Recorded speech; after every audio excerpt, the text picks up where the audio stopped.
On November 1st, 2023, an announcement trailer dropped for Sonic Dream Team, a brand new 3D Sonic platformer. And if I was to go through a checklist of Sonic series staples that would get me excited for a new release, this basically had all of them. Multi-pathway 3D platforming with a large group of playable characters, a banging theme tune from now long-time series composer T-Lopes, and a fantastic 2D animation from another series A-lister, Tyson Hess. But before I could let out my usual gasp of excitement at a new Sonic project, my interest levels dropped like a lead balloon. As it turned out, this new title was an Apple Arcade exclusive. So as an Android user, not that I would have any interest in playing a game on a phone anyway, it looked like I wouldn't be playing Sonic Dream Team anytime soon. And if the comments on the likes of YouTube, Twitter and Reddit were to be believed, I wasn't the only one feeling this way. But for me, that changed recently. I just upgraded in my editing suite and I bought a new Mac Mini M4 Pro. So, with an Xbox Series controller attached and the game running at full spec, it was finally time for me to check out Sonic Dream Team in its current state in the year 2025. Focusing primarily on the core game first. So let's get into my Sonic Dream Team review. Quick reminder, if you enjoyed the video, hit the like button and consider subscribing for more high quality evergreen Sonic and Sega content. Cheers. I'll say it right off the bat. Sonic Dream Team's story is not one of the series' strongest. Basically, Dr. Eggman discovers the Reverie, an ancient plot device capable of turning dreams into reality. The story begins with him having hooked Cream the Rabbit up to some sort of machine as a conduit in order to make his dreams spill out into the real world. But when he tries to activate his machine, the artifact objects, demanding the release of Cream before shutting down Eggman's system and putting him to sleep. Shortly after, Sonic and his friends arrive on the scene to put a stop to Eggman's plans, but are quickly put to sleep themselves by the artifact, and they find themselves trapped in a series of bizarre dreamscapes ruled by a mysterious guardian named Arian. Something like that. To escape and stop Eggman's plan, Sonic, Tails, Knuckles, Amy, Rouge and Cream, and in a later update Shadow, must navigate these somewhat surreal levels and collect Dream Orbs to restore Arian's strength before facing off against Eggman in the Dream Realm to prevent his evil ambitions from spilling over into the real world. That's the gist of the main campaign. It's mostly told through budget-style sliding still images rather than proper cutscenes, which we'll get into later in this review. But it's a fine enough plot for what it is, I guess, and it features mostly solid performances from the series voice cast. Honestly though, the whole thing kind of feels like a short filler arc of a TV show, or perhaps a weaker 4-issue IDW Sonic story, rather than anything substantial that's going to build on Sonic lore or add to it in any significant way. But if the brief of this game was, we want to put Sonic in a wacky dream world and we need a narrative reason for this to happen, then this does the job fine. From what I gather, the series outline was created by Hardlight's creative director Dan Rosati, and Sonic series regular Ian Flynn was brought in to tighten it up and work in the character's personality and dialogue. It's distinctive Flynn writing and it's done well, as is always the case with Flynn. IMO. Sonic Dream Team is a 3D platformer which is more or less the boost style of gameplay as seen in Sonic Frontiers, Generations, Forces, etc. But different. There are rails, loops, springs, ramps, and all manner of other Sonic staples, but you can feel right off the bat that it's been developed by a different team. Not that I mean this in a bad way. As it's an Apple Arcade release, I'm assuming many, or most, players will be playing with the touchscreen controls on iPhones and iPads. As such, I'm sure this had to be considered and accommodated when designing how the characters would move and control in the environments.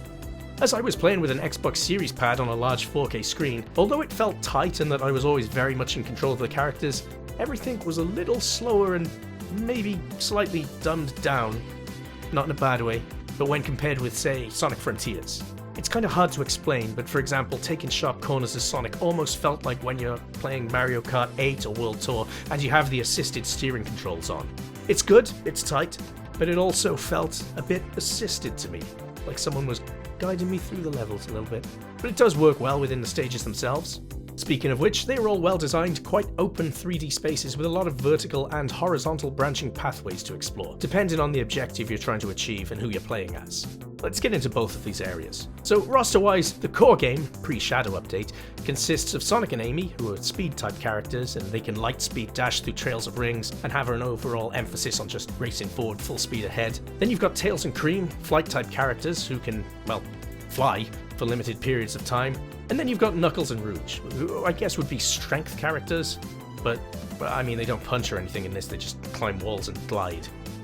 Although the two characters in each class are identical reskins of each other, it's nice to have such a wide roster to choose through for the first time in a long time, and thankfully they're all fun to play as and control well too. The flight abilities are pretty limited, with Cream and Tails running out of stamina very quickly, Tails needs to lay off the cigarettes, and the grinding characters plummet fairly quickly when compared with their abilities in other games in the series. But these limitations work well within the level designs of the game.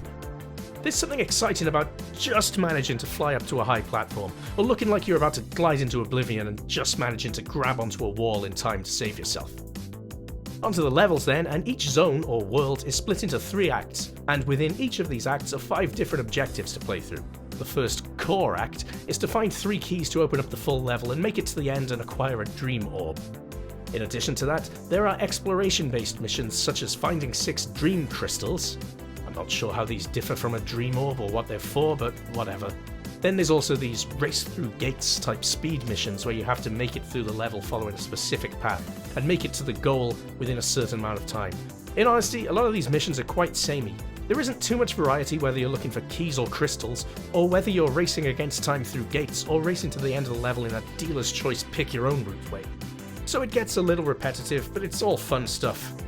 For me, the speed missions are by far the most exhilarating and do a good job at showing off just how well some of these levels are put together with their multiple pathways and routes. Then there are also red rings to collect in each Act 1, as is tradition these days, should you feel so inclined, as well as blue coins, added in a later update I believe, that allow you to unlock skills for your characters to make things easier.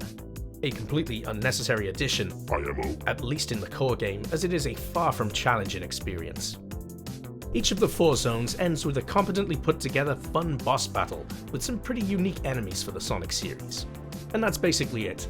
At the end of the 4th world there is a fantastic final battle stage that sees you play as each character one after another in a connected stage featuring a kind of Freddy Krueger-esque nightmare Eggman, as you relay Ariam, who has taken on a ball form, and she needs to be slammed into the top of the stage to put a stop to all this madness.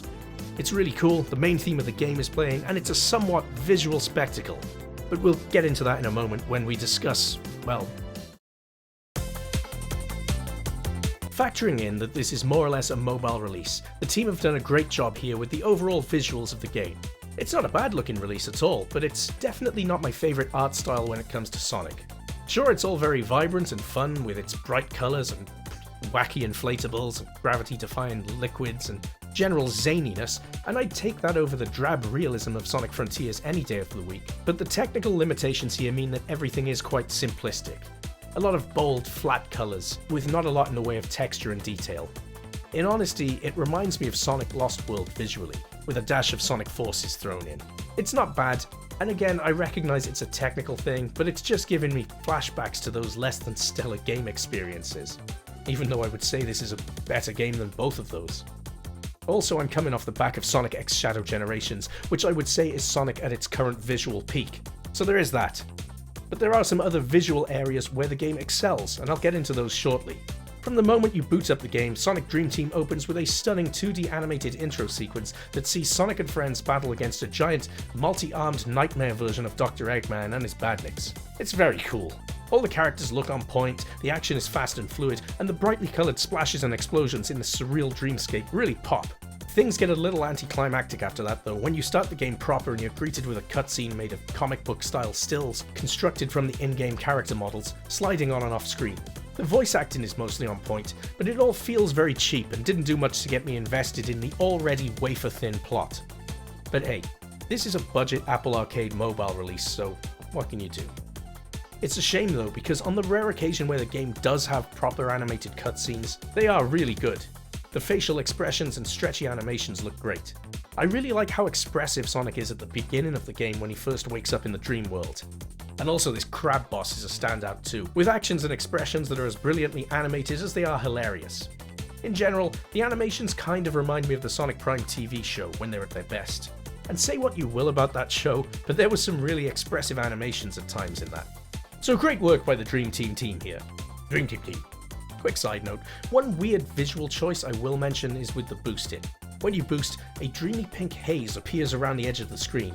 Is this supposed to represent speed? Nothing about this slow-moving mist screams speed to me.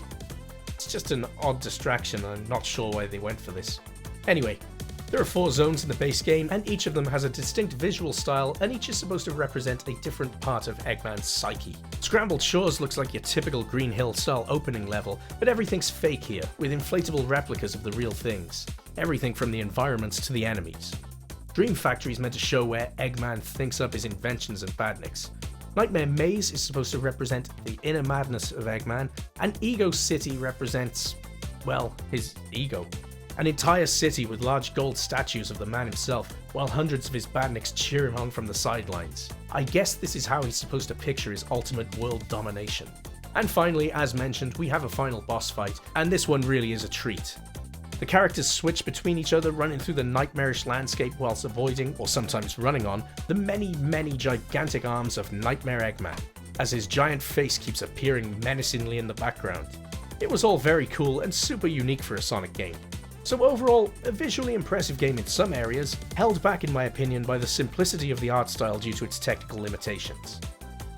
But I recognise maybe I am being unfair with that. I found the audio to be a bit of a mixed bag here. The opening T-Lope's main theme tune is, as I'm sure everyone has come to expect at this point, an absolute banger. Seemingly this man can do no wrong with his compositions. I love it. But the music takes a bit of a downturn during the levels. Honestly, there's nothing wrong with it per se. It's all serviceable and fits the level themes well enough, but it's all just kind of forgettable. Like right now at the time of writing this review, and still now reading it into the microphone, aside from the main theme, I'm struggling to recall any of the stage themes. And I've just put hours into this game. This isn't something that usually happens when I play and or review Sonic games. In a series famous for much of its soundtracks, this one falls a bit flat for me. Sound effects wise, it's the standard rings and springs and boosts and grinding noises and such that you'd expect for the series. Overall though, sound was okay, main theme slaps. The elephant in the room whenever this game is discussed is that it's tied to the subscription service Apple Arcade. Sure, a lot of people have iPhones, but is this really something you'd want to be playing with touchscreen controls on a phone? Maybe I'm having an old man yells at cloud moment, but I certainly don't. But wait, some of you may be saying, you're currently sat on your ass playing it on a big screen with an Xbox controller. Surely that's fine. Yeah, it is. But another issue is that I can't just buy this game and own it. I need to be tied to a subscription service to play it. And it's for this reason that while I enjoy the game, I'll never put the time and effort into 100%ing it. Firstly, because there is nothing else that interests me on the Apple Arcade. There was, but we'll get back to that in a moment. Which means I'd just be paying every month the best part of a tenner indefinitely for as long as I wanted to keep playing Sonic Dream Team. But secondly, and probably more importantly, Apple could kill the game at any moment. Back to what I mentioned a second ago, when I signed up to Apple Arcade, one of my first thoughts was, great, I can finally play Choo Choo Rocket Universe, another Sega Apple Arcade exclusive and an extremely overdue sequel. But on looking for it, I discovered Apple had a 3-year deal with it, and when that expired, the game was just basically erased from existence, probably forever. One of the things I will praise with this release is the ongoing content updates, which have included the addition of Shadow with his own unique levels and playstyle, and a new post-game campaign of levels alongside loads of costumes and other unlockable rewards. It's commendable, but it's only being done by Apple so you keep chucking cash at them each month. Obviously. And to be honest, although the new levels and characters are appreciated, I just have no interest in any live service crap. It's not for me. I wish I could just outright buy the game and be done with it. 100% it, put all the time in, but preferably on a proper console. Until that happens, I'm just gonna dabble with this game, until my free trial runs out. Sonic Dream Team is a solid filler entry to the series, only really held back by its exclusivity to Apple Arcade. The story is as simple as they come, making this feel like a low-stakes filler arc rather than anything especially memorable or something that will expand the Sonic lore. The different classes of characters are all fun to play as, and the level design is pretty excellent here. But the somewhat samey objectives mean that if you're anything like me, you'll just dip in and out of this one for short bursts rather than sink hours at a time into it. The presentation is great for a more or less mobile game, and there are some things Sonic Team could learn from Hardlight here in the animation department. Although the low-budget cutscenes are a bit of a swizz, and although the soundtrack is fairly forgettable for most part, it still does the job adequately. Overall, this is a great effort from Hardlight. I just hope it eventually gets ported to other consoles. I'd be willing to put a lot more time into it, were there not the risk of Apple pulling it from their service at any moment. If you can, give it a go with an Apple Arcade free trial, and whatever you play it on, try doing it with a pad rather than touch controls. Now I'll throw it over to you. What did you think of Sonic Dream Team? Have you played it? Do you want to play it? What do you make of the exclusivity situation? Is it something that bothers you or not? Let me know in the comments down below, and don't forget to like the video if you enjoyed it, and subscribe if you haven't done so yet. Obviously I've been away from this channel for a while, but I'm back now, so I guess also let me know in the comments what you want me to do next. My next release will be a Sonic 06 video, and then it's up to you. If you want to see me review the additional content in this game, just let me know. Thanks a lot, and I'll see you next time.